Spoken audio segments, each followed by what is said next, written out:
জাতীয় বিপ্লবের সংহতি দিবসকে র্যালি শেষে এই আলোচনা সভার সম্মানিত সভাপতি প্রকৃত থানা বিএনপির সভাপতি জনাব মুর্শিদুল হক সিং ভাই এখানে উপস্থিত আছেন।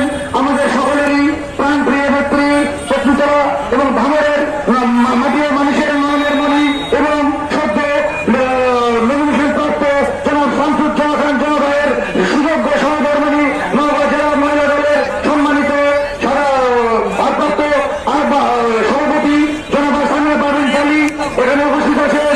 প্রকৃতলা থানা এবং নবীপুর পৌর নেতৃবৃন্দ এবং সঞ্চালনায় উপস্থিত আছেন আপনাদেরই বাজার কমিটির সাবেক সাধারণ সম্পাদক জনাব মিজানুর রহমান সহ আমার সামনে উপবিষ্ট বিভিন্ন ইউনিয়ন থেকে আগত আমার প্রাণপ্রিয় সহযোদ্ধা ভাইয়েরা সবাইকে জানাই আমার অন্তরের অন্তঃস্থল থেকে সালাম এবং প্রকৃতলা থানা বিএনপির পক্ষ থেকে সালাম। আসসালামু আলাইকুম। সম্মানিত উপস্থিতি, 7 নভেম্বর কিন্তু একদিনে হয়েছিল না। এই দিনে আমাদের শহীদ প্রেসিডেন্ট জিয়াউর রহমানকে সিপাহী এবং বিপ্লব জনতার মাধ্যম দিয়ে ওনাকে বের করে বাংলাদেশের প্রথম